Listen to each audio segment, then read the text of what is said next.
We filmed this video back in February of this year, so 2024, and Cheli and I decided to withhold posting it because after we finished filming, we were made aware of the St. Martin's Press boycott. So just to give a brief summary of it, this is what I've got off of the internet, okay? So it says, in October 2023, a marketing and promotional boycott of St. Martin's Press began after the company was involved in controversy over an employee's comments about the Israel-Hamas war. The boycott was organized by the group Readers for Accountability. The boycott's petition asked St. Martin's Press to address the employees' comments and to explain how they will support Arab and Palestinian creators.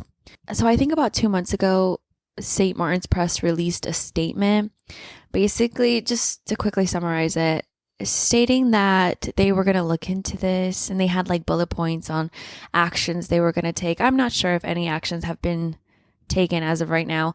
I'm not really sure what the solution is here, but I just really, really respect Rebecca Ross, and I just love her writing so much that it feels wrong to not include her book when it made such an impact on both Cheli and I at the beginning of the year. So because the year is ending and Cheli and I, we like to do a tier list, and we always pick our book of the year as well as the podcast's book of the year. It felt wrong to not post it in this year. So I hope that that's understandable. And yeah, thank you. Thank you so much for listening. Do you remember when we read Divine Rivals by Rebecca Ross? Yes. Tell me how you felt. Oh my God, dude. You ever feel like your third eye is open? That's exactly how I felt. I was really sad when I finished that book because I just love the way that it was written. Yes. And I just love the way that the romance was. I was like, am I ever going to find a romance that romances this way? The answer is no, because that's the most romancing romance I've ever read. Romance. It's funny because my sister just finished Divine Rivals today, and she's so sad. I know. It's funny because she was like, I totally knew that was going to happen. And then she'll look away and just be like,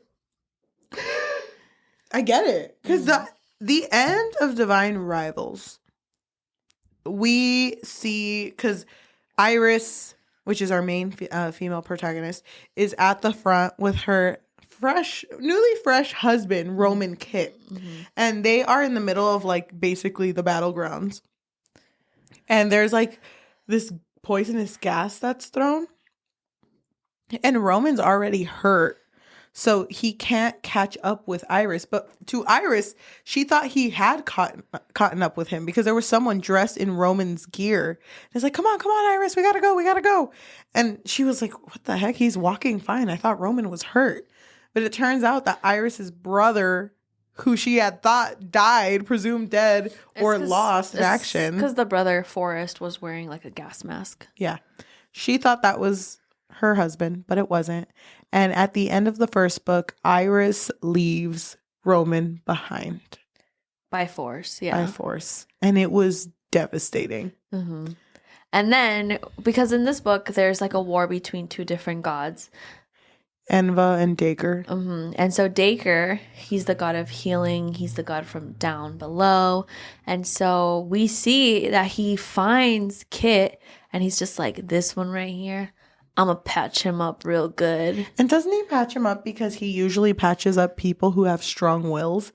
And it's like, it's weird because you should be dead, but for some reason, you really want to be alive. Well, but also because he knew of him. He knew that he was a writer, and he wanted someone to write his story. Yes. And so, of course, this benefited him, and he was like, bring that bitch to me.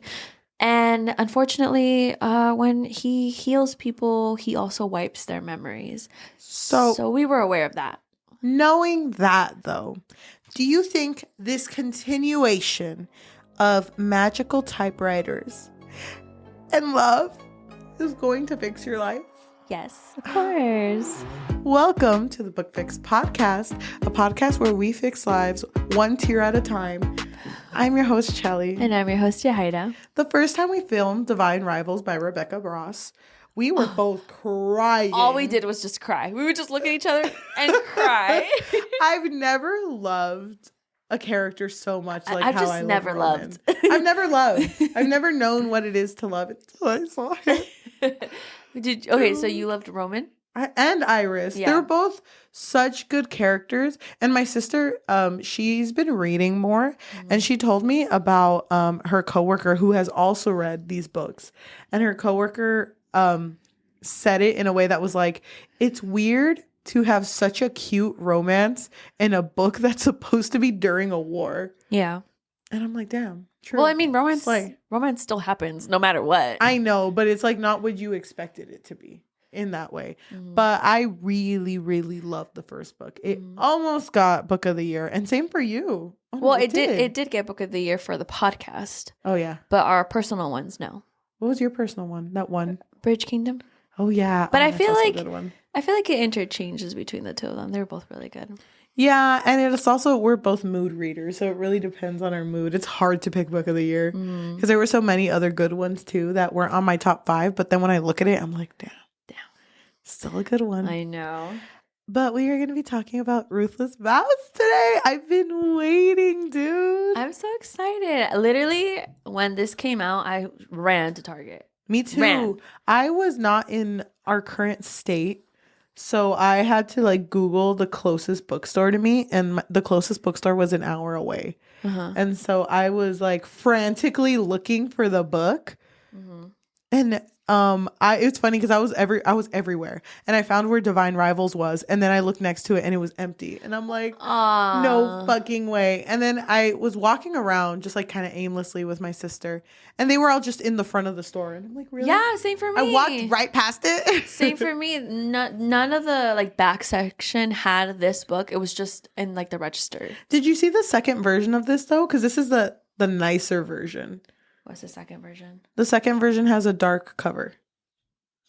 Doesn't it just look like the first one? Yeah. But I like this one because I like the not embroidered. It's kind of like pasted on. The foil? Yeah, that's so cute. So our two characters. We should explain. The foil is a typewriter and it says Dear Roman. Yeah, it's supposed to be one of the outlets, which is what they call the typewriters. To give more like backstory, because you should definitely read Divine Rivals. We're not going to talk much about it. I feel like we're not going to talk about it much. But I do want to mention these typewriters. So this whole story centers around these 3 typewriters. They're called the outlets because back then there used to be 3 besties, one who was rich and the other 2 that weren't so rich, right? And even though they came from different financial statuses, they still remained friends. So they had this enchanted typewriter that if you wrote to someone and put that paper in the closet, it would send it to whoever else. Yeah. It would send it to both typewriters, I believe. Yeah. And so our characters, Roman and Iris, in the first book, they inherited these typewriters from their family, which is the people who own these typewriters originally. And this is how both of them had kept in contact. So starting with this book, don't we start in the perspective of one of the gods? Yes. So the prologue is in Enva's point of view. And I just want to praise Rebecca Ross again. Her writing is so beautiful. Yep. Literally, I'm so obsessed with it because it starts off with saying, there was never any doubt in her mind, even after all these dusk-streaked mortal years, that Dacre would one day come for her. Enva knew her music would only hold him in his grave for so long. It didn't matter how much she sacrificed to sing it. The twisted spell she had sung over him would eventually fade. And then while we're going through her life right now, then it's revealed that there's other divines, Alva, Mir, and Luce. Enva had never once worried about their waking, but all good things eventually came to an end, and all songs had a final verse. Damn, okay. Dacre would wake, and she would be waiting for him. And so, basically, she was his prisoner for a minute there. Yeah. But she was able to free herself. And I like how at the end it's like he had put her in a gilded cage, but she had slipped away from his grasping hands. And so right now she's like at a cafe, and she's kind of like almost like glamored herself just to like blend in. And so she's basically just like waiting, but she knows that time is going to run out for her. Yep. So we start in the perspective of Iris, I believe. And Iris is living Actually, there's no perspective in this story. It's just we start with Iris. Yeah. Iris is sad. I mean, she lost Roman, and it sucks because even though she lost her husband, life still goes on. Yeah. She's no longer at the front. She went back to, what was it called where she worked? The Tribune? I think so. Right? And she's still over here writing stories, and it sucks because they'll come up to her and just be like, hey, I'm so sorry about Roman. Yeah. But also she would always be checking the obituaries. Yep, to make sure his name didn't pop up. But she's just so sad. She talks about, anytime she talks about Roman or about any of that, she always talks about getting very emotional. And it really sucks. Yeah. And one other thing that I didn't realize happened was she left her typewriter behind. And that thing meant so much to her because it was a present from her grandmother. And now she doesn't have it. And that was her only form of communication. And she's like, there's no way for me to talk to Roman. There's no way for me to reach him. This is horrible. And so she's still with her friend whose name is... No, she's with Forrest. Oh, well, yeah. She's living with Forrest. But it's a little weird. Like, he's kind of controlling a little bit. But I think it's because he's just, like, worried that she's going to slip away from him. And also, he knows what he did. Because when he worked under Dacre, it was because Dacre had healed him. Forrest, same as Roman, was supposed to die on the field. He had, like, this strong will to keep going. And Dacre was like, hey, I healed you. So you don't remember anything? So sick. Now you got to do my bidding. And he did, but then when your memories come back, because they always come back, you feel horrible. And he's over here like, I'm not getting better. I hate this. I could go to the doctor to check my wounds that I have, but how am I going to explain how I healed to them? Yeah, and then Iris keeps telling him, like, you need to go to the doctor. You need to get that checked out. And he's just like, I don't really want to get into it. Yep. So it really sucks because there's a strain in their relationship. There's a part, too, where I don't remember at what part it happens, but where she's talking about someone and then she, in front of Forrest, goes like, oh, shit. And Forrest is like, since when do you curse? Oh, and in her mind, she's thinking, when you left. Yeah. Like they don't even know each other anymore. And it's really sad. Because obviously she still loves her brother, but it's not the same. Yep. So she... And then her suegro shows up. Oh my gosh. Okay, so she's working at the Tribune. Okay, she works with her friend that she was at the front with. And they both know that Roman is gone, that it's something that makes her sad. So then Iris is walking home after a long day at work, and her suegro, Mr. Kit, shows up. He, like, basically broke into her home. And she's just looking at him like, what the fuck? I mean, obviously she can recognize him because he looks like Kit. And then he's just really like, where is my son? And she's just like, hello, I wasn't expecting you. He says, forgive me for dropping unannounced. As you must know by now, my son isn't the best at keeping me informed of his whereabouts, and I need him to come home. And she's kind of like keeping quiet because obviously like he doesn't know that she thinks he might be dead. And she also doesn't know how much Roman told him. Yeah, so she's kind of like trying to be a good host. So she's like, do you want a cup of coffee or tea? He's like, no. Did you not hear my question, girl? And she said, of course. You don't know where your son is, but you think that I do. And so they're both kind of like quiet because, again, she doesn't want to like reveal anything at all. But isn't there a part where she is talking to him and it's like, where's my son? And she's like, I wouldn't know. And she like touches her ring. Yeah. And what did you do to him? No fucking way. And then he's like, I didn't understand why my son would give up everything to go work for a dingy, sensationalizing newspaper on the warfront. Why he would give up his position at the Oath Gazette. Why he would break his engagement to a beautiful, smart young lady. Why he would disobey me and shatter his mother's heart for a second time. It was unfathomable to me until I read your first article in the Tribune. And then it all made sense. Wait, was that like a compliment? Wait, thanks, suegro. Yeah, because she feels like Iris has kind of manipulated him into liking her because of her words. Yeah. Oh, yeah. That's what he's thinking. He does say that. He says, I'm saying your words have bewitched him. Yep. And I need you to let him go. And then so he's kind of assuming that she's pregnant. She says no. For I can grasp no other reason as to why my son would legally fasten himself to one such as you, a low-born, freckle-faced girl who wants to drain him of his inheritance. Of course, Roman has his honor, although he often misplaces it. And then she just like gets mad and tells him to leave. But she's not mean to him, right? No. Well, she just told him to get out, so that's kind of rude. Yeah, but she doesn't want to, like, I don't know. She doesn't seem horrible. She could be worse. She's holding back. Yeah. So then there's something that happens. I think it's when she's at the Tribune, they're like, oh my God, you need to see what the Gazette posted. And the Gazette posts an article that is written by Roman. Mm-hmm. And in the article, it's like... Roman C. Kit. Yeah. Oh, it says Dacre saves hundreds of wounded in Avalon Bluff. So he's like... No, go ahead. So of course, this is what Dacre wanted for his story to be written. I love your notes. Have I ever told you have like the cutest handwriting? Really? I've never heard that before. It is so cute. I love the way you write. Yeah, I love the way you do your Ks. They're so cute. Me. Cut the cameras. Thank you. I love your handwriting. I've always been self-conscious about my handwriting. It looks really good. It looks like a writer's handwriting. Don't fucking make me cry right now. I'm already emotional. But anyway, so she sees this article, right? And she's like, my man's alive.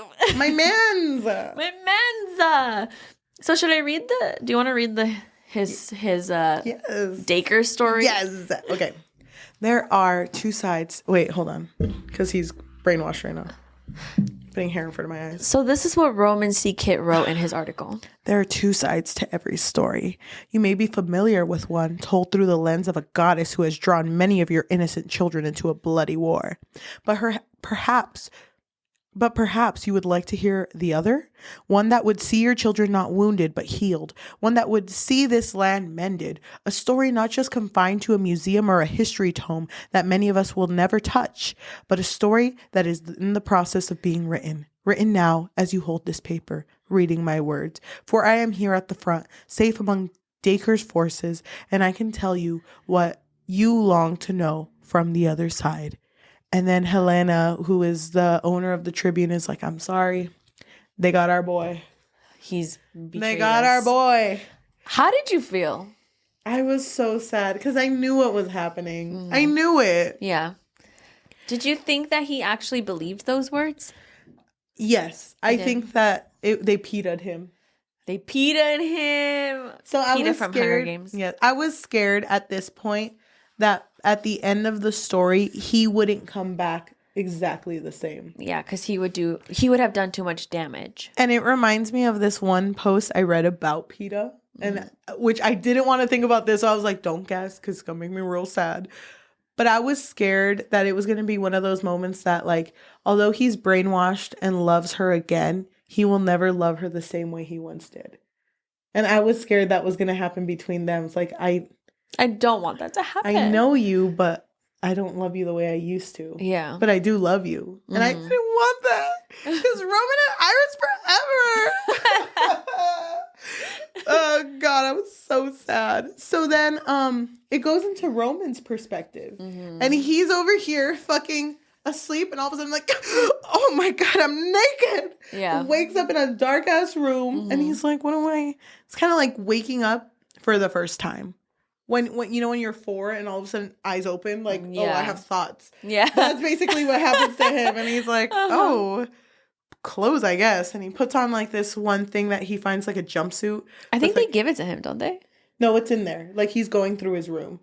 And then he sees the room. I just pictured it as like a cave. Like just a cave-like room. I pictured it like a prison cell. Yeah, that too. But I mean like a prison cave, you know? Yeah. Like when they're underground. Yes. Yeah, that's where he was. They actually just dug a hole. He's buried. So he's in here. He puts on clothes, and then someone comes in and is like, he's expecting you. And he's like, who the fuck is he? But okay, might as well go. Uh-huh. So he goes over, and they like lead him, but it's really weird. And then all of a sudden, our boy Roman Kit is standing in front of a god, Dacre. Dacre, yeah. And Dacre's like, have a good siesta, my boy. Yeah. You have a good little Z. You hit them Zeds? And he's like, hello? It's like, yeah. First of all, you're welcome. You were dying, but me being the best god in the fucking world, I was just like, might as well heal this bitch. And I just, bam, and you healed. So you're welcome. First of all, you're welcome. You don't owe me anything except the life debt, Oh, but you wouldn't have a life without me. So. Yeah, so again, you're welcome. You're not losing anything. But he's like, you have such a way with words, and I just want you to work for me. And it's funny because at this point, Roman's like, I don't even fucking know who I am. Yeah, like I don't know my name. And Dacre goes up to him and is like, it's okay. It's okay. It comes back with time. Yeah, it'll come to you. Don't worry about it. You're awake now. Like it's weird because the way memories work is he'll remember something, but in his mind he's like, am I imagining that, or is that something that actually is true? Or even like it just feels like dreams. So he knows his name is Roman Kit. He learns it. Eventually. I don't think he learns it here. Because in the beginning, Dacre, being such a nice guy that he is, he's like, you see these typewriters? Dude. Which one's yours? Pick one. I love this part because he's looking at these two typewriters. Fucking, here's this one. Used, not taken care of, mustard stains. No, it's just a typewriter. He's like, wow, that's a really nice typewriter. That's really nice. I wonder how much it'd go on eBay. But he's looking at this one, and then he looks over at this one, and he describes it as like, the most beautiful typewriter he's ever seen. And it fills me with hope. And it fills me with like wanting to be curious of the future. And it's beautiful. And then he's Dacre standing there. And he's like, pick a typewriter. Pick which one's yours. You can touch them. It's fine. And it doesn't say until later which one he picks. But he's going like. But he's like touching them. Yeah. And then one just feels right. So he takes one that feels right. And then you don't know which one it is yet. Yeah, but then Dacre's like, destroy the other one. Wait. That's my typewriter. But what if this one's like my weekend typewriter and that's my weak typewriter? Yeah, what if this one breaks? Dacre! You can't do this to me. I'm a writer. So then he takes it and then Roman goes back to his room and he's filled with this sense of dread that's like, I'm stuck here. Yeah. And it's a prison and it's horrible. But what I chose, like the typewriter, I chose the one that gave me hope. And it's assumed, and it is, he took Iris's typewriter. He picked Iris's typewriter? He didn't even pick his own. He was like, mine was all used. I know. How'd you feel? It's okay. I'm trying really hard cute. Not to say daiquiri, by the way. I know. I picture the Arthur meme right now. Yeah, that's me. Just clenched fists. So I thought it was really fucking cute. And obviously, we already knew that Dacre wanted to use him. But I also want to say I like how you can tell this bitch is manipulative. Because he's like, mortal bodies are such fragile things to mend, as are your minds. Like spider silk, like ice in spring. In order for my magic to heal your physical wounds, I had to build walls in your mind to protect you when you woke up again. That's why he doesn't remember. I had to do it. I'm sorry. Guess it comes with the job. Yeah. But I'm such a nice guy. Guess it comes with the job. Flexing him. Okay, Dacre, you can stop. You can stop. Thank you. Can you describe Iris's plan? Wait. Oh, yes. So when Iris sees that her husband is alive, she's like, you know what? I need to go and steal the other typewriter. The other outlet. Yeah, because it's in like a museum or something. Yes. And it's funny because it's in like a glass casing. People don't touch it. And when it's in there, it's just filled with paper. It's like, it looks really messy. Yeah. Which is funny. Yeah. Can you imagine? That's so embarrassing. I know. Like, didn't even kick Iris, mi amor, I can't stop. No one sees that, though. I know, but like still it would be funny. Imagine. It's like all of it, because it's so filled with papers, all of their fucking dirty ass messages. What are you wearing, Iris? Ooh, so sexy. War pants. How much ink's on your fucking fingers? Camouflage again. I love that. Anyway, so basically, yeah, love a bitch I can't see. So true. Anyway, yeah, she's like, I'm going to steal the typewriter because she needs to get in contact with her husband. And so let's just skip forward. Yeah, she basically does that. She steals a typewriter. Love her. Mm-hmm. No hesitation. Yeah, she just does it. And her friends, they're real friends. They just help her out with it. Mm-hmm. And then she has the typewriter and is like, you know what? Now I could contact my bitch. I could contact my husband. What's the first thing that's said? Oh, I do think it's interesting that Alva is the goddess of dreams, of nightmares.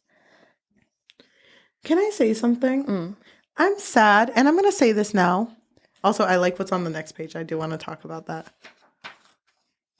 But I wish that the other gods... I feel like they will get their own story. You think so? I hope so. Rebecca Ross, because they sorry to say this, but they kicked the bucket. They have kicked the bucket, but they're gods. Haven't they lived a very long, I don't very know. worth it life. I feel like this duology is just going to exist on its own. I might be wrong, but I don't see them continuing the other gods' stories. But it seems so useless because it was like I wanted to see the gods and what they were capable of. Like, I think it's so interesting that Alva was the goddess of dreams and nightmares. I'm like, what does that look like? Was the goddess of the harvest. So when they were going to break into Luce's grave, I was scared that as soon as Luce died, it would mean every crop died. Yeah. And that's what I was like, oh my God, that shit's gonna happen. But it didn't. But so Kit is being asked to write about Dacre, and he's like, I know Dacre's basically my godfather. Whoa, God and father. Okay. But like, I don't want to write about his successes because like, it just doesn't feel genuine. So he puts paper in his outlet and he starts writing to himself, and he writes, my name is Roman Carter Kit, and this is a dead man's story. And then when he remembers his name, it's really sad because he has a memory of his sister. And his sister basically... It's a dream, right? Yeah, it is a dream. Well... Yeah, because he dreams it, sees it, wakes up, but then he kind of goes drink liquor. Yeah. Mood. And so, yeah, he learns about his middle name being Carver. Yeah. Because he realized that him and Dell liked using their middle names more than their first names. And when he brings it up to Dacre, Dacre's kind of like, oh, you're dreaming? This is weird. He's like, well, sometimes dreams aren't like actual reflection of real life. It's sometimes like we like to lie to ourselves. So don't think about it too much. He's such a bitch. So when Iris finally sends a letter through the outlet, what is the first thing she sends? I don't remember. It is the 3 questions. Oh, yeah, because she didn't want to say too much. Just in case he was brainwashed. Yeah, just in case, like, you know. So, from what I remember, Iris wants to send this letter to Kit, where it says, are you safe? Are you well? I can't stop thinking about you. I can't stop worrying about you. Please write to me whenever you can. And she looks at it and she's like, I can't do that because if he's being held somewhere where they see this and it hurts him or they use it against him. I feel like that would have been such a risk, you know, because she doesn't know what state he's in. She doesn't know that if he's being monitored the whole time. And had he revealed that to Dacre? Oh my God. Remember when he was going to? Yeah, because the letter that she ends up sending to him is like, hey, here are 3 questions. Do you remember me? And so he answers back like, who are you? Wait, what goddess came through this outlet? And then it's like, oh, they're magical. They're connected like this. This is how it works. But you didn't answer my questions. And he's like, I'll be honest. I don't know shit. I just learned my name's Roman and it's still fucking making me real. So, hey, what's your name? And she's like, you can call me Elizabeth. Because that's her middle name, right? And it's like, And then Roman says, I realize I've come across as rude. Forgive me. One can't be too careful these days when it comes to knowing who to trust. And your letter this morning jarred me. I unfortunately don't have the answers to your 3 questions, so I must have failed a test in your mind, or simply made you realize that you're not writing to the person you hoped you had been, because the third outlet just came into my possession, and I don't know who took care of her before me. For that, I'm sorry, but I will guard her carefully now. All I have to say is thank you for sharing your insight about the typewriters. You may not be a goddess, nor am I a god. Despite our mundane lives, perhaps we make our own magic with words. Also, I never said I didn't want to read your letters now, did I? Dear R, rest assured you didn't fail a test. I'm also careful when it comes to trust, but I must remind myself that sometimes we write for ourselves, and sometimes we write for others. And sometimes those lines blur when we least expect them to.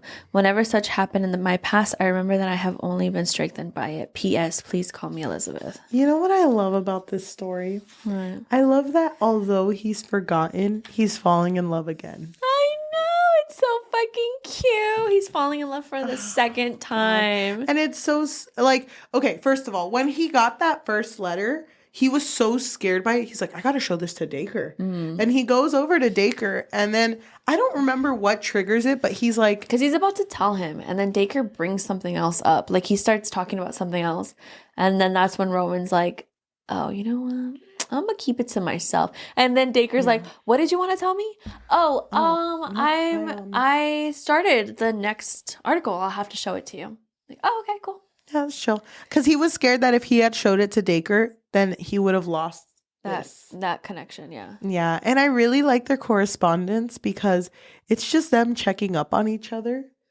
And isn't there a moment... Because Roman's in a position where he can see Dacre's plans. Yeah. Well, he's just around him all the time. Yeah. And then I think Dacre has, like, meetings where he can be aware of what's going on. But isn't there... I love this chapter so much. Isn't there... Like there's like a table, right? And it has like a bunch of like very important papers. So every once in a while, Roman's like, I'm gonna go get some milky from the fridge. Yeah. You guys just give me some space. And he's over here like, oh my God, I'm looking through everything. And then he goes back and like is just kind of sitting with this knowledge until he realizes there's like a little hint in what Iris says where you know she's fighting for Enba. Yeah. And she says she's going to the front and he's like, I just need to warn you, don't be here at this time. I really wait, hold on. I want to bring something up because that's after. I like his relationship with Shane, which Shane is like a soldier for Dacre. And I kind of already had an inkling that Dacre was a piece of shit. But when fucking Shane is like, you think everyone who is healed with his power forgets who they are? That's the furthest thing from the truth. And then he also mentions to him that he could heal them properly, but he just doesn't so that he can have more power over them. And it's sad because the aches come back. I know. But it's crazy because once the aches start coming back, that's when you start to remember more of who you really are. So it kind of feels like you have to choose one or the other. When you don't really have to because he doesn't need to wipe your memory, but he will because he's a bitch. Okay. Let's take a little drinking break because I've already cried so many times in this book by this point. Okay. I like this letter that she doesn't quite write what she wants. So Iris is sending Roman a letter and writes, Dear R, I made it safely to the next destination and I only wonder about your own. Let me confess now by candlelight, in the embrace of a new town, that I look forward to your letters, and just for one moonrise, let us act as if there are no burdens weighing us down, no responsibilities or tomorrows, no gods and no war. I want. And then it stops there. Dude, that made me. I can't. They love each other so much. Have you ever heard that one Mitski song, Abby? No, I don't think I have. I don't think so. Play for you later. But I was like, I just want them to be together. Why is there so much left in this book? I just wanted them to be okay. I didn't want to be heartbroken. I'm already heartbroken. So then she ends up writing, JK, LOL. Never mind. I am too full of wants, and it has made me heady, right? Is that how you say that word? Heady? And bold. I shouldn't send this letter to you. I shouldn't, but only because I fear what you may think. And in the same breath, I fear that it will never reach you. And that is why I am surrendering it, to prove myself wrong and to prove myself right.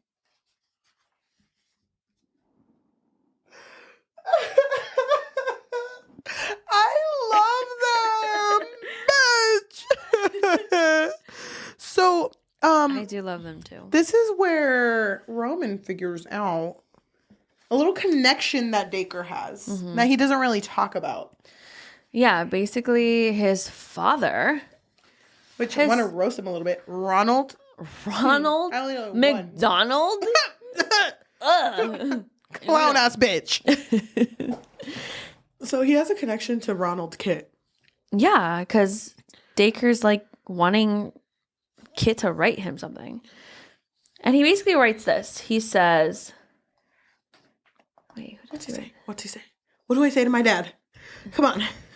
I'm ready. So he wrote this to Captain Hoffman. It says, in 6 days' time, your forces need to join us at Hawkshire. If you have not succeeded in your northern mission, you will have to resume it after battle. My brigade will begin the assault from within by utilizing my doorways, as previously discussed, and your troops should be prepared to assist in the undertaking if the sacking takes longer than expected.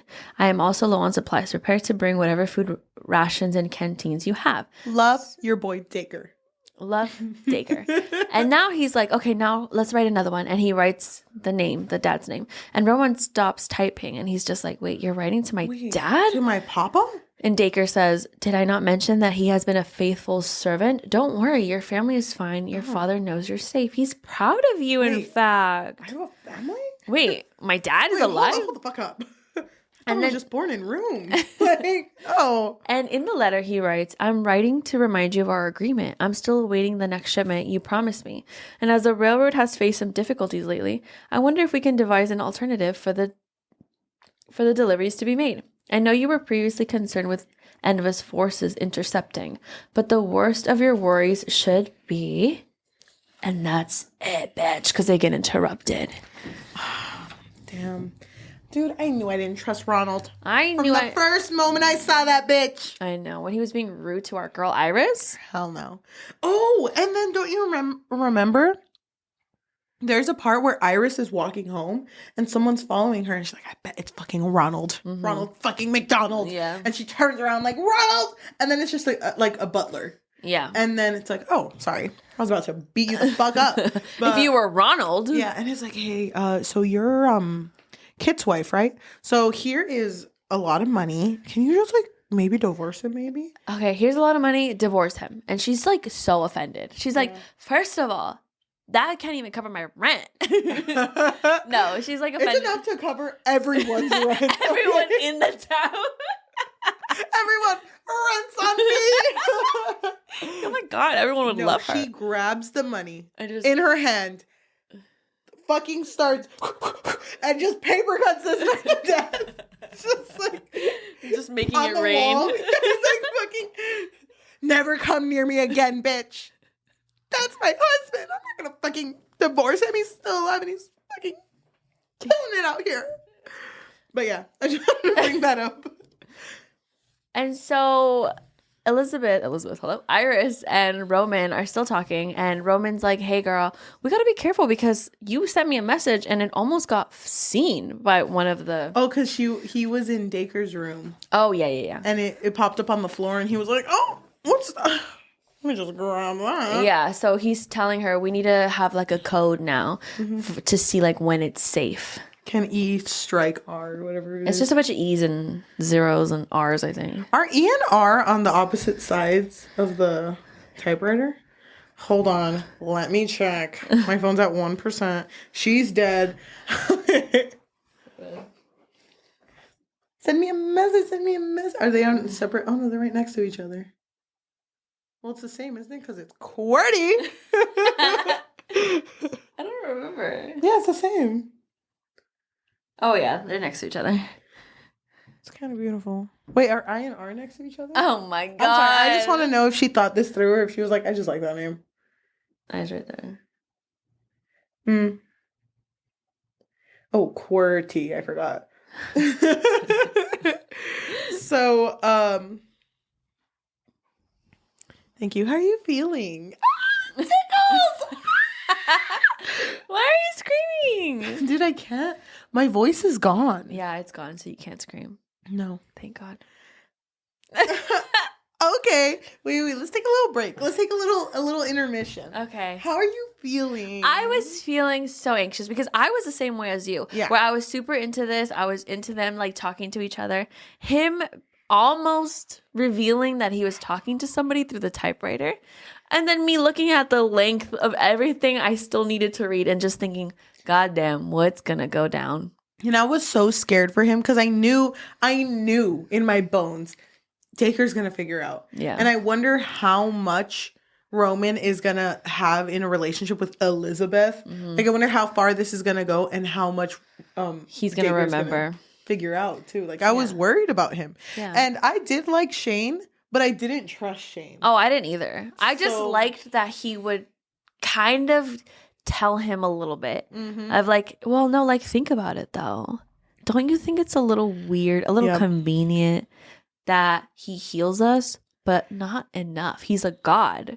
And it's after this correspondence where Roman tells Iris, you need to not be in this area because Dacre's going to attack. Mm-hmm. So be out of the area. Yeah. So Iris runs to the area. Mm-hmm. Well, goes on a roadster. Well, because she wasn't near it. No, but she knew people that were. Yeah, and he literally told her, I need you to burn this letter after you read it. And she was like, bitch, I'm not burning this letter. Yep. And he still signed it off as Roman C. Kit. Roman C. Kit. Out. I totally betraying Dacre. Hate that bitch. Send. They'll never know. They'll never know. But she goes over and she warns the people that are here, like, you need to leave. Roman told me through a magical typewriter. And Marisol, don't ask any questions. Marisol, the person she went to go warn, she was like, oh, magical typewriter. Bet. Okay, we're all out. Mm-hmm. So they all start leaving. But then while they're leaving, I forget what happened, but something is left behind. And so Iris is like, I need to go back to go get whatever was left behind. Was it a person? No. Because remember, that's when the roadster breaks. Oh, the roadster breaks and they need a part. And the part is in the town. Oh, okay. It's like the thing to take off the wheel. Uh-huh. But, okay, so by this time, Roman has been having a lot of dreams recently about his life when he used to work at the Gazette. Mm-hmm. And he has dreams of a particular person, which is Iris, when she first applied. Yeah. And it's... no, when she first started there, no? Yeah, her first day.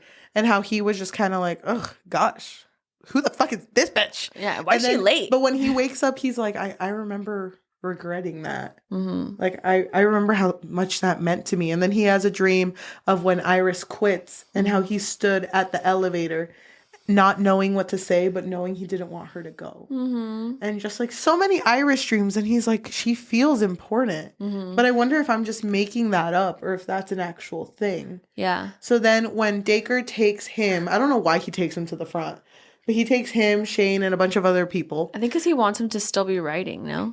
I think so. He takes them all to the front and they have guns and they're going through houses.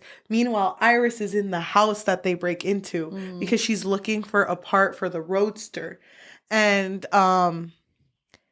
when she's in there, she doesn't know where to hide. So the door opens and she's just face to face with Roman. Yeah. And dude, when this happened, I was in the library, by the way, reading this book. Oh, yeah, you were. And I was just like, oh my fucking God. What did you think was going to happen? I wasn't sure, but I knew. I was like, I trust my boy. I know he's going to shield her. Mm-hmm. And he basically tells her, like, you need to get out of here. Yeah. Because he recognized her from the dreams. Yeah. And he was like, this girl. And doesn't he ask, like, are you something to me? Do we? Because I know. Oh, yeah, right here. He says, I've dreamt of you. I think you and I were friends before I left for the war. Friends? She's like offended. Friends? Or enemies? You and I were never enemies, Kit. Not exactly. Then were we something more? Iris was quiet. She could feel the ache in her throat, how it brimmed with words she yearned to say, but she should probably swallow. In the end, she spoke them in a husky whisper. Then he leaned closer to her. Yes, I'm your wife. Okay, let's take a shot for them. Let's take a shot for them because... Oh my God! Dude! Yes, I'm your wife. His world must have turned upside fucking down. Wait. Why? Wife? Why? Was that an inside joke for us, Iris? It's like, wife? What? What? What? You ever read what? I hurt because didn't Iris also say like, come with me? Right? And he knew they couldn't. He couldn't. Iris, yeah, come with me, Kit. Come with me. He says, I can't. I need to stay. Look at me. I'll find you when the time is right. I swear it. And she says, you had better. And when I do, you can ask me for the favor I owe you. Iris frowned. What favor? She didn't remember them ever speaking about this. Roman must have read her face. He began to say more, but was interrupted by an unfamiliar voice. And then she gives Roman her wedding ring. Mm-hmm. It's like, give it back to me when we see each other again. Mm-hmm. And what was the favor? What was that from? I don't remember. I don't remember either. I think it's from the first book. But he is fucking... It's funny because Dacre's down here fucking... They put out their lunches. They're eating their Sammies. Their sandwiches. It's like, hey, Kit, is it clear up there? Fucking Kit, just tears. Yeah. No wife up there, sir. What wife? You told me I wasn't married.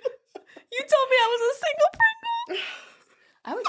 I would be pissed if I were him. Oh my God. This whole time I had a wife. Dario, you know how much I love my wife. I didn't know that 2 seconds ago, but now I do. I always loved my wife. And I never stopped. It all comes back. Yeah. At this point, right? Yeah, when he sees her. Is it when he sees her or when he kisses her? No, it all comes back at this point. Because then I think he messages her and he's like, okay, answer to your 3 questions. This is the letter. The next letter that was sent after he met wife. Morgie was the name of your pet snail. I will never grow tired of hearing all your sad snail stories, in case you were wondering. 2, your middle name is Elizabeth, in honor of your nan. Hi, E. 3, your favorite season is autumn, because that's when you believe magic can be tasted in the air. You have almost made me a convert. She paused in shock, staring at Roman's typed words. It was the answer to the 3 questions she sent days ago. A pang scraped along her ribs. She was ravenous for more. She read, it would be remiss of me not to return the same on to you. So let me ask my questions. 1, how do I take my tea? 2, what is my middle name? 3, what is my favorite season? P.S. Apologies for stealing 2 of your questions. Quite unoriginal, I know, but I don't think you'll mind. And so she says, you prefer coffee, not tea, although I saw you drink it enough times at the Gazette and you only put in a spoonful of honey or sugar, no milk. 2, Carver, no milk? Hold on. He's been guzzling milk over here. Guess that's not the only thing he converted with. I'm a leche boy. Leche boy. From the beginning to the end. 2, Carver, or should I affectionately say C? 3, spring, because that is when baseball returns. Confession, I know next to nothing about this sport. You will have to teach me. They're so flirty.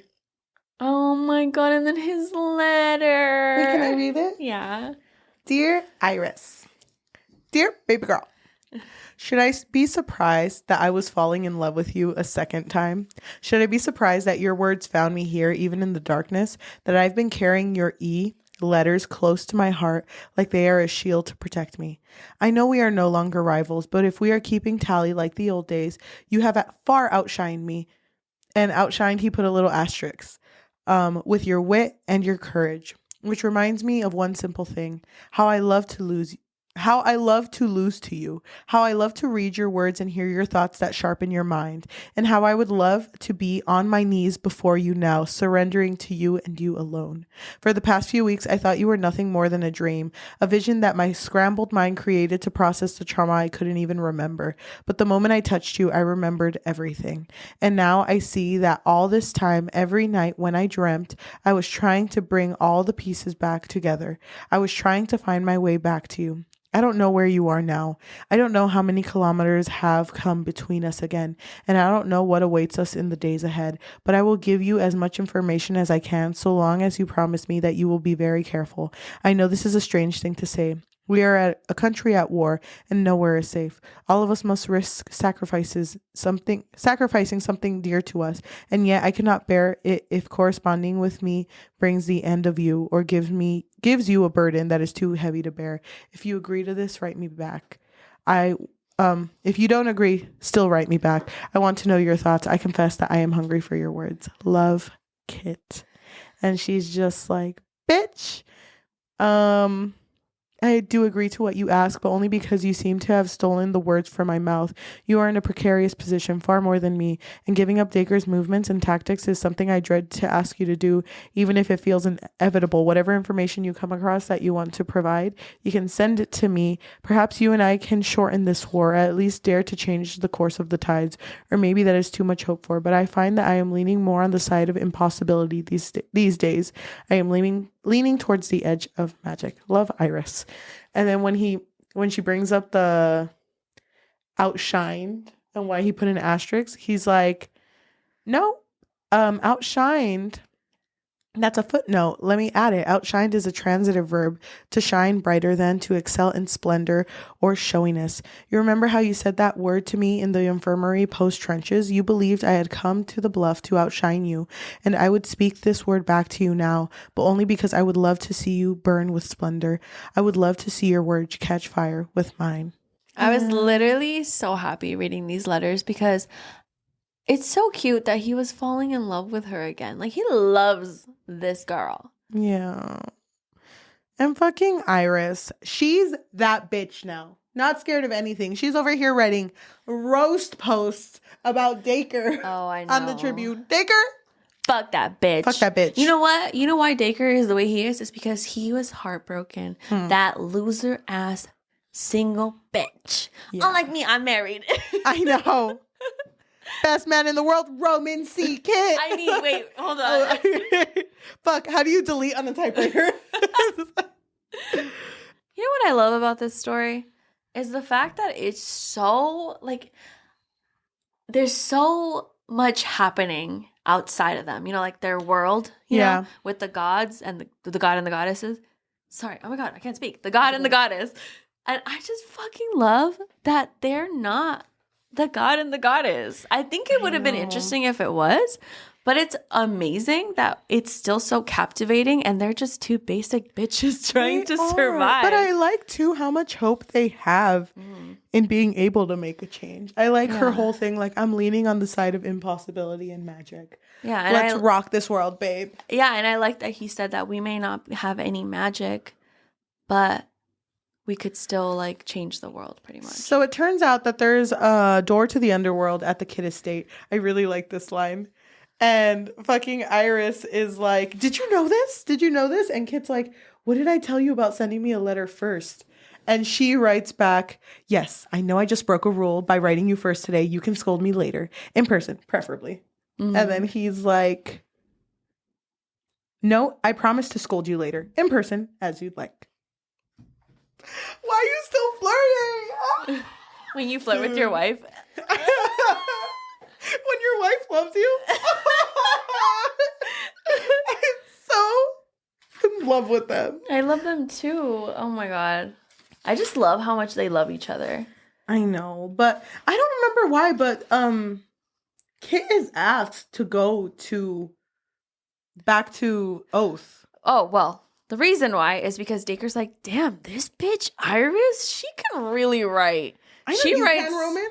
But she can really write too. And you know what? She is on the opposing side. So he wants to turn her. He wants her to write for him. So, you know, nobody's writing for Enva. Because it's really just her at this point. And it's kind of funny because Dacre goes like, Roman, tell me what you know about Iris E. Winnow. And he's like, I know that she's beautiful. I know that she had a pet snail. And I know that she loves autumn because she's a really big pumpkin spice latte girl. And I know when I think about her, my heart goes thump thump. But no, I don't know anything else. But then he's like, so basically I need you to go and convince her to work for me. Because he knows that they worked together at one point. Yeah. So he doesn't know that they're married, which I think is weird that he doesn't know that. But whatever. Well, it had just happened at the front. I know, but isn't he supposed to be all-knowing? No, I don't think gods are like that here. I think gods just have magical abilities. No, I don't actually mean literally all-knowing. Not like... No. But, not like that. But anyway, so he goes over there to talk to Iris, but he doesn't even... And it's hard because doesn't he call her and just go like... Hey, Iris, it's me, Roman. Okay, remember from the Gazette? And she's like, Yeah. Hey, bitch. Yeah, stupid bitch, yeah. How did you like stealing my position, bitch? Oh my God, do you remember the part? It was before this, when Iris was asking, or Dacre was asking about Iris, and then Roman was like, she's just a poor bitch. Yeah. And he's like, I'm sorry. I didn't mean it. I didn't mean love my wife. You're not even poor, babe. We have money. But basically, yeah, he sees her. He's like, hey, girl, meet me at like my house later, yeah? No. 10 p.m.? Well, I like the letter he writes. Because he goes to see her at the food place, but they're just kind of sitting together. And he's like, hey, I have a letter I have to give you for my boss. So here you go. And then underneath is a paper that he wrote. And Iris knows that she's not supposed to look at it because she can tell that something's going on. Mm. And then afterwards, I think it's this one. Yeah. Afterwards, when she leaves, she's like, wow, he was really cold, but I wonder why. And there was a little note that he had left. Well, first of all, it was the letter that she opened first. And it was Dacre saying like, hey, you want to work for a baddie? Contact me. I love how he's like, I confess that I've never heard of you before, but I've taken proper interest in your journalism with your most recent article from the ink-ridden Tribune. Basically, he's like, I want to meet, work for me. See you later. Love Dacre. But then she sees Kit's letter, and it says, Dear Iris, I know you're brimming with questions. You're wondering why I just met you for tea, why I am an oath to begin with, and why I haven't written to you prior to this, letting you know I was coming for a visit. And I have the answers, but I can only give them to you in person, when we are not being watched, when we are in a safe and private place. I will be here for one night only before I must return to my post. One night, and I would like to spend it with you. I will have to ask you to sneak into my house, of course. Be prepared for a climb, and I know this is not without its risk to ask you to come by cover of night. But if you can, there is a break in my father's estate fence toward the northeast side of the gardens. Approach from Derby Road. There is a footpath between homes 1345 and 1347, and you will see the weak point in the fence just beneath an oak tree. It is nearly concealed by brambles, but if you look, you will find the path. I will be waiting for you there at 10:30 when the moon rises. Love, Kit. P.S. A final note written by my future self, because I know I'll be feeling this as I walk away from you. Gods, you looked gorgeous at tea. I would like to take you to all the places you love most in the city and then beyond. Think about them. Make me a list. We'll go anywhere you want. We'll go together when the war is over. So he goes to her house. No, she goes to his house. Mm-hmm. And as soon as they see each other, I was kind of nervous because this was their first time being together, mm-hmm. knowing everything since they fucking got married. Yeah. So it's been a minute. Mm-hmm. And as soon as she walks in, she's completely like, I think they kiss each other outside, right? Mm-hmm. And then when he's like impatient. Yeah. And then when she walks in, she's like, wow. Look at this. This place is really nice. Damn. Oh, wait, is that where we're sleeping? And it's like a twin bed. And she's like, I think that only fits one. First of all, I love the fact that she had to climb to get to him. Oh, I'm here to call in the favor you owe me, a favor you granted me on a windowsill far, far away. Roman had been waiting for this moment. How many times had he lain on his bed in the darkness and alone and sleepless, haunting by the longing. He wove his fingers into Iris's hair and brought his mouth down to hers. Man. So did you know? Is it just like love? Is that the promise? Yeah, I think they had said it in an old thing. In an old letter. Oh, it's their it's what's in their rings, isn't it? Oh, maybe. Their vows to each other, which is basically like you and me are one, something like that. Bitch. Do you know the story behind forget-me-not flowers? No. So there's this flower called the forget-me-not. They look like little blue flowers. Uh-huh. And I might butcher this, but I learned about it at work. So these flowers were named after a knight who was protecting his princess. Uh-huh. And I don't remember what happens, but I think the knight dies in battle. And the flowers are kind of like, I never want you to forget me. So anytime you see this flower, remember that I loved you and I was here for you. Something like that. That's sad. So I like this title. The title of the chapter is Forget Me Not. So yeah, they have a night together. They love each other. They take a shower together. Mm-hmm. She's like, this is the nicest shower I've ever seen in my life. They don't want to leave each other. Mm-mm. Which makes me so sad. But they do eventually have to leave each other. I'm going to speed through this part. Oh, so basically Dacre was going to go visit the graves because if a god kills the other gods, then he like sucks in their powers. And we don't know what happened, but when Kit and Iris are together, he's like, hey, I have to tell you something. So Dacre took me to Luce's grave. And he said someone had already killed them, which makes me suspect Alva and Mir are also dead in their graves. Or wouldn't they have woken by now alongside Dacre? Who could have killed them? I think it was Enva. Damn. How do you feel about that? I kind of get it because she's like desperate. Mm-hmm. But I do agree with you that I wish we would have seen them. Like I wanted to see these other gods. But maybe our girl Rebecca didn't want to like overload the plot, you know? I know. They would have stolen the spotlight. It would have been longer than a duology had it been more gods. Because I feel like it would have been rushed if they had focused on all of them. Mm-hmm. But our girl Iris leaves. And then Roman goes down and sees Dacre having fucking huevo con papas with the kids. Uh-huh. And it's just like, hey, we're having a little ball, a little party. So, yeah, you're here for a bit. Mm-hmm. And they have a party. And at that party, Dacre's basically going to be like, all you bitches rise who are with me. But also Iris is going to this party. And this is where he's going to ask Iris if she wants to go with him in order to write for him. Mm-hmm. So Iris, she got a little bit of money. So she gets a nice ass dress. Yeah. She cuts her hair super pretty. Gets her makeup done. And while Roman is at this party, he sees Iris too. I'm sorry if I'm speeding through this. Is that okay? Go ahead. Okay. He sees Iris at this party and he's like, why is she here? Because at this point, Shane pulls him aside and is like, I know you've been talking to someone. Mm-hmm. I found your letters. And I am... Well, first of all, it's because Dacre knew that there was a mole. Yes. Because he was like, how the fuck did this town clear up before we got here? You know that one where she like went in and saved everybody? Yes. So he knew there was a mole, but he just didn't know who it was. So that's when Shane was like, I know it's you. I know it's you. I know. Who the fuck is Elizabeth? And then Shane's like, I won't say anything if you do this for me. At the party, there's going to be a guy. You were going to hand him a letter. That's all I want you to do. And then leave the party.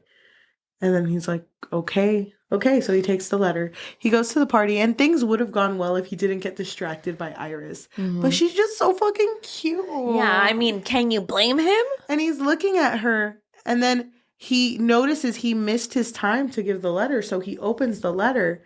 And the letter says, the bomb's not going to work. You're going to have to cut off the head too. Mm-hmm. And then at this point, he's like, oh my God, there's going to be a bomb. So he's running looking for Iris. He's like, I don't even fucking care if they see me at this point.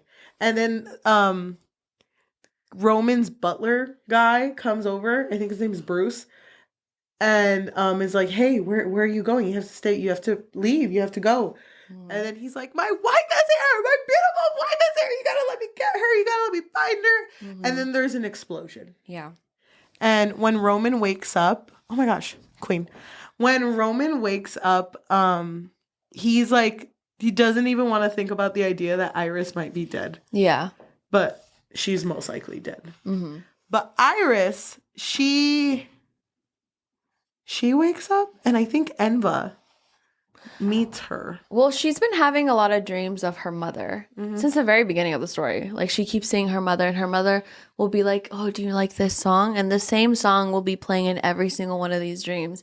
And so now when she's having this dream of her mother actually morphs into Enva. And Enva's like, well, I knew that you wouldn't trust me if I showed you who I really was. Anyway, and so she basically like gives her a weapon, and she's like, this will end Dacre. And she's like, Iris is like, why don't you do it? I don't understand. Why do you want me to do it? Yeah. And she says, you're stronger than you think. And I don't remember if she tells her or if she just finds out. But basically, Enva isn't really as powerful anymore. Yep. Because her power obviously was music. And now, because of all of the other powers she consumed of the other gods, her power is dulled. And so she's like, I can't do it on my own.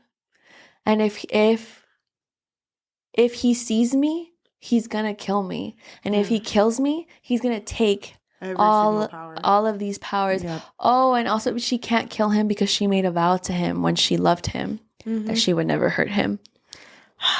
So, which is fucked up. So Kit is over here with Dacre, and I think because of the missed opportunity, Dacre is given all of the letters by Shane. And he knows Roman is the traitor. And then Roman was being followed when he saw Iris. It was like weird how you were in her office. Fucking guy who was like, yeah, they were in the office for like 40 minutes, and when they came out, their hair was messed up. Yeah, and then they walked home. I mean, I've had coworkers. I don't make out with my coworker when they walk home together. And then Roman is not scared anymore. He's like, fuck you. Yeah, I love my wife. And you know what? She's fucking hot. So I don't fucking care what you say, bitch. Dacre. You're just jealous because you're divorced. Said it. Anyone? High five. Shane? No. He has nothing to do with this. I got you, boy. So he doesn't reveal Shane at all. And he gets sent to a prison. And then he figures out that everyone who has wronged Dacre, they don't forget again. They get sent as food for the hounds. So he's over here like,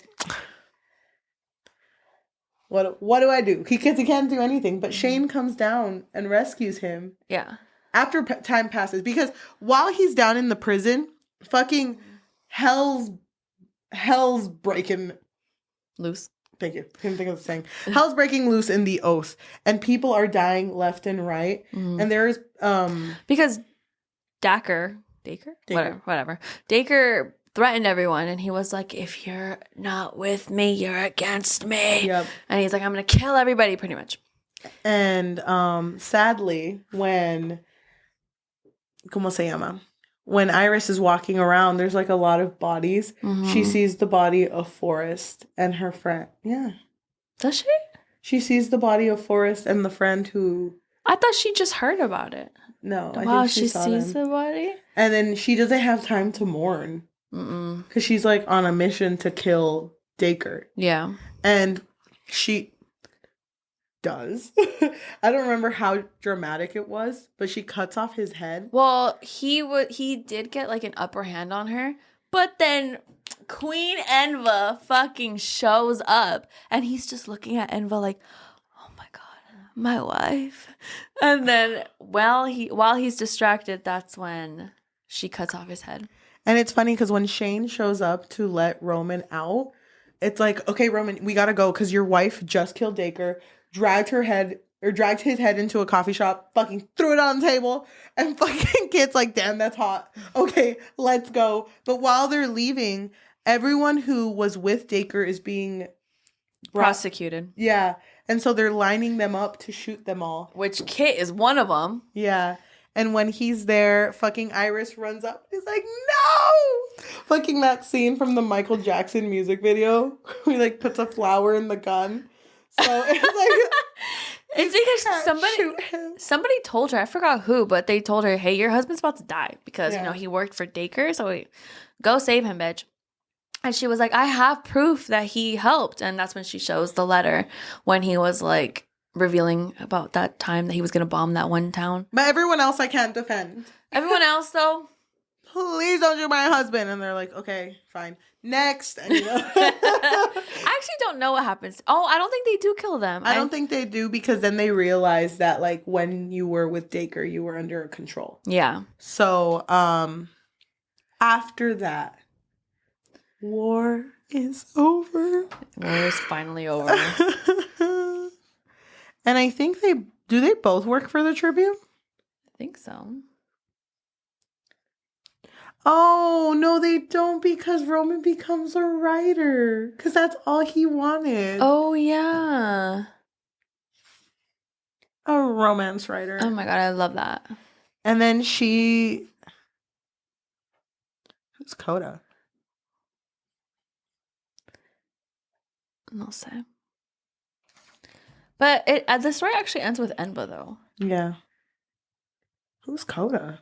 Coda is the waiter, no? I don't know, but the story with them ends that he's a writer, and what is she doing? And she edits. She edits his stuff, but she slipped a little note in his pocket and was like, I left you a note in another pocket, so go look for it. And then that's the note that he finds. You want to read it? Yes, it says, Dear Roman, books are difficult to write, or so I hear. As the author, you will love the words one day and despise them the next, but I'm going to echo what a very smart, very handsome, and very infuriatingly former rival once said to me. Keep writing. You will find the words you need to share. They are already written within you, even in the shadows, hiding like jewels. C. I look forward to the next chapter, the one you will write in your story as well as the one we write together. Love, Iris. P.S. Impossible. Kit. That's because his P.S. was, right? This one? Yeah. This only applies if you gave me new chapters today. If not, expect me to beg for them tonight in bed. They're so fucking cute together. But it kind of feels like we are going to get more about Enva, though. Because her ending is kind of like... what happens to her? She's at this coffee shop again, and the waiter's like looking at her. Another pot of tea, madam. Mm-hmm. And it says, down she went deeper into the shadows, but this place felt familiar to her, as if she had caught a glimpse of her reflection in midnight waters, and made her reminisce about the last time she had played her instrument. It had been to sing morals to war on street corners and in smoky pubs, in the university yard, and by the mossy riverside, and that would not be her last verse, even if she was the only divine remaining. With her harp in her hand and magic gathering at her fingertips, Enva vanished into the dark. I wonder if Iris's friend, if there was ever a continuation, would be an important character, because that seems like one of the only characters that knows how to play an instrument. Mm-hmm. Oh yeah, because her friend was a violinist, and she basically helped take down Dacre. She played the sleeping song. Mm-hmm. The Mimir. Mm-hmm. Mimir song. The Mimir song. I love this book. It was so good. Mm-hmm. And I am so... I don't know. It's so crazy to me that we're so caught up with books as they come out. I know. Because I never thought I would be that bitch. Me neither. And here I am, being that bitch. Here I am, that bitch. You think Rebecca Ross will ever do a book signing? Dude, I hope so. Gotta look her up. Oh, my phone's dead. Your phone's dead. I really hope she does. I would just want to tell her how much I love her duology. I hope she goes to Y'all West. Dude, I'm so happy that we read this book. Mm. Why did we read Divine Rivals? Was it being talked about? It was being talked about on Book Talk. Damn. Honestly, I gave this 5 out of 5. 5 out of 5. This fucking book was so good. Rebecca Ross, your writing is so beautiful. It's so poetic. I know. And I love her so much. I hope she can perceive me. Please. Thank you. That would be amazing. I really hope that we get to read more of her writing in the future. Mm-hmm. I know that she does have some books that she's previously written, but I'm looking forward to any new things that she comes out with. Yeah, I want to definitely follow her. Damn. That being said. Anything else you want to say? I love them. I love them so much. I feel like Kit and Iris are the cutest fucking couple ever. Yep. I would recommend anyone everybody to go read this duology. I literally told a friend of mine who has recently gotten into reading, I was like, girl, drop everything, read Divine Rivals. Please. Oh my God. You know what's funny? I literally told her, because she follows my Goodreads, so she sees what I'm currently reading. And I was like, first of all, I know that I read Penelope Douglas. Don't fucking read Penelope Douglas. I do not recommend. Read Divine Rivals. I'm kind of like nervous because one of my coworkers, she really wants to get into reading again. But I don't know what type of book she likes because she's never told me anything. So there's a part of me that wants to give her Divine Rivals and have her read it. But there's another part of me that's like, I don't think my heart can take it if she's like, oh, it's not the book for me. I don't think I could do it. Why? I don't know. It'll hurt me. It will hurt. I'm gonna be honest. I feel like this is one of those books, which I don't think I have that many books where I would be offended if someone didn't like. Like I feel like some books where I've read, I can get it. I can understand. Yeah. But with this duology, it's so good. I'm so glad my sister likes it. Oh my God, me too. That's so cute that she read it. Oh my gosh. I'm very excited for the next time we ever talk about Rebecca Ross. Thank you for everyone listening to us in audio form, whether that be Spotify, Apple Podcasts, Amazon Music, or anywhere you get your podcasts on. Thank you so much. If you can leave a rating of 5 stars, because that's obviously what you should rate this book as well, that would be amazing. And if you can also leave a review and let us know what other books we should read. We usually take recommendations very much to heart and we'll read basically anything someone recommends to us at this point. Would be nice. If you want to support us and you have a little bit of money, how should they support us? So we do have a Patreon, and at the moment it really just serves as a way for our listeners to let us know that you really like what we do here. I mean, we do post twice a week. That's a lot of books. That's a lot of content. You can find us on patreon.com/bookfix. But if you don't want the commitment of monthly, then you can find us on Ko-fi, which is ko-fi.com/thebookfix, or buymeacoffee.com/thebookfix. If you are watching us on YouTube, thank you so much. If you can like, comment, subscribe, and hit that notification bell because we post every Tuesday and Thursday. My sister only gave Divine Rivals a 4. I'll go yell at her later. Just kidding. If you want to follow us on social media, we also have an Instagram and a Threads at The Book Fix Pod, a Goodreads at The Book Fix Pod, which is spelled THEBOOKFIXPOD. And we also have a TikTok at The Book Fix, THEBOOKFIX. Thank you. Why don't we read some reviews? Okay. This comes from Kyrie. They gave it 1 out of 5, and they said, my New Year's resolution is to finally be okay DNFing a book, because honestly, this was a waste of my time. I kept reading despite not loving Divine Rivals because I was hoping for more fantasy and for things to get so much better.